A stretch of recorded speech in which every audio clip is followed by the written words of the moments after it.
Okay, so this is going to be my review of Godzilla, Rulers of Earth, Volume 4. This one was really good. This is, I guess you could say that the first 3 volumes Volume 3 ends off in a way that you could stop reading, because it's like at the end of Act 1, really. Volume 3 feels like the end of the first act of the story, and this is the beginning of the second act. And pretty much the end of the series in general, because issue 25 is the final issue of Godzilla Rulers of Earth. And I'm just gonna assume that there's only gonna be 2 more volumes in that are going to be published. I know Volume 5 comes out in April, so that's about 2 months away. But what do I think of this volume right here, Volume 4? This volume delves into pretty much monsters versus machines. And yeah, let's get into this. Now, this new arc begins 4 years in the future. Yeah, Godzilla has been missing since the whole Devonian crisis. What happened in the previous volume was that the other alien race, the Devonians, were blown up after the humans were manipulated by the Cryog leader, and Godzilla went missing along with Titanosaurus, Ghidorah, and Manda. Godzilla returns 4 years later, and meanwhile at the time, this new Russian industrialist has created these new, cheaper versions of Mecha Godzilla that look exactly like the 60s era Mecha Godzilla from Godzilla vs. Mecha Godzilla, and he's built a whole army of them to more or less sell to certain countries. And it turns out that, the Russian industrialist is really the Cryog leader, and the Mecha Godzillas are meant to exterminate the monsters, then they'll have their own personal army to turn on them. So, yeah, it's a very cool story. Now, big shout out to one kaiju in particular outside of Godzilla, and that monster is Anguirus. Let me say this, guys. Let me say this right now.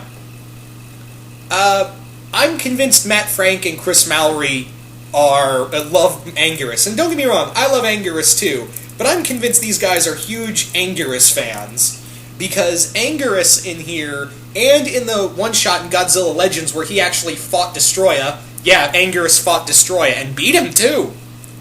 But this shows that Anguirus, who, for all intents and purposes, is what you could call the Krillin of the Kaiju universe, of the Toho universe, as my friend Dylan, aka Super DM64, would call him.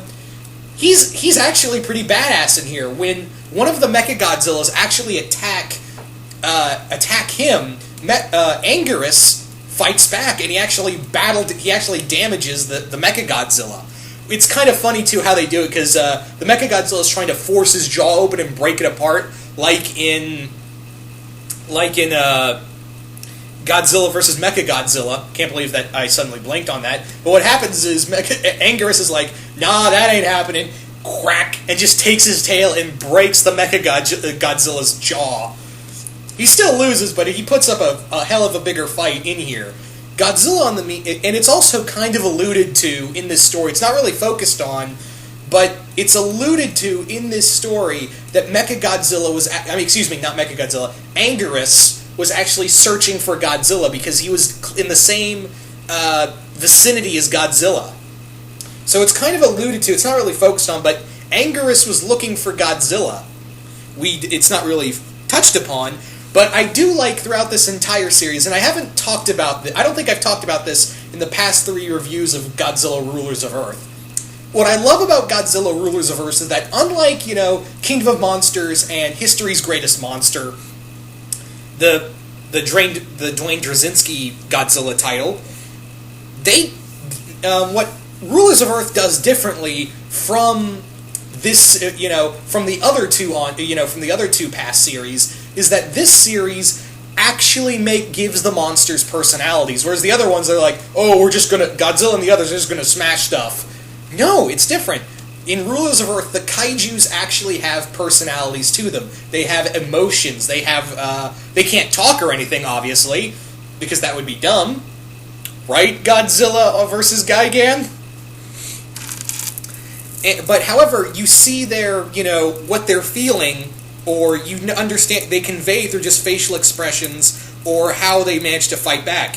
A good example of this is back in Volume 3, when Sonda and Gyra are in Australia, and Sonda gets on the beach, and all the Australian soldiers who meet him there just have all their guns pointed at him. You just look of, fucking really? I ran from Godzilla. I gotta deal with this shit now? Or another good example is back in Volume 2, when Godzilla's fighting Biollante, and Godzilla, during the fight, actually gets his head butted into a volcano. He sees the lava, and you can see the little gears turning in his head, and he actually uses the volcano to beat Biollante. Anyway, so obviously with this story, I think out of the past few issues of Godzilla Rulers of Earth, the past few volumes, this is probably the most action-packed. There's some story in here. There is some good storytelling in here, but this, I think, is the most high-octane action one out of all the past volumes, with Godzilla and Anguirus battling not only Mecha Godzilla, but this guy right here. Yeah, Mecha King Ghidorah shows up. And they did a bit of a change to Mecha King Ghidorah, but not too far from Mecha King Ghidorah's origin. The story behind Mecha King Ghidorah is that, for those who have not read the IDW comics, Ghidorah showed up in Kingdom of Monsters as one of, like, the Earthbound Guardians. He wasn't a space monster. He was kind of like he was in GMK, which I still think is dumb. And let me explain why I think Ghidra, slash King Ghidorah being being classified as a Earthbound monster is really dumb. It's not because he's, the one big reason is that he's a space monster. We know him because he's shown up he's designated as a space monster, but in the Heisei movie, he was designated as a monster who's created through time travel. And that's why I'm a little more lenient on that. But here's the reason why here's my biggest complaint with the whole Earthbound corrupted Guardian thing. Ghidorah's always been a villain. Seriously, Ghidorah's always been a villain. I can't see him as a good guy, or even who was a good guy. I can never really see him as a hero-type character. He's always been classified as Godzilla's main rival. Again, I can be okay with the whole change to his backstory, saying he's an Earthbound Guardian, because now I think about it, it's like, yeah, he's had a different origin in the Heisei universe with the whole time travel thing, so I'm fine, I can roll with that. In fact, Godzilla vs. King Ghidorah is my favorite Godzilla film, so of course I'm going to be okay with a little bit of origin change. But when you try to say that he was, like, at one point a good guy, that doesn't fly with me. So anyway, it's cool. It's also cool how they, that even when they find Ghidorah's body, who's still alive, because they're not permitted to kill any of the Godzilla. They're not. That's another thing Toho said. They're not permitted to kill any of the Godzilla monsters. Is that he's found in the same position as he was in the Godzilla vs. King Ghidorah movie, and in here, it's said that the Cryog leader teamed up with the evil Shobojin from Kingdom of Monsters, and I thought that was really cool, because they're also, I'm just gonna say this right now, yeah, they get killed off in this story, which I don't care, because they were bland characters to begin with, so I don't care. At least in here they gave Stephen Woods from Kingdom of Monsters and that other girl Allie more personality than they did in Kingdom of Monsters.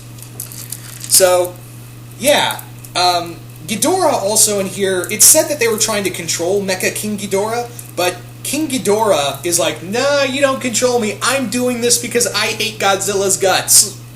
So he was never under their, Mecha King Ghidorah was not under the Cryog control, and he attempts to kill Godzilla out of revenge. Again, the creators giving, the kaiju more personality than they have in the past.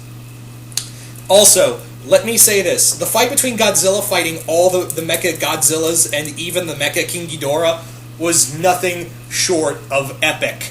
Seriously, Godzilla is just tearing through all these 60s era Mecha Godzillas, and then this is the most badass thing ever.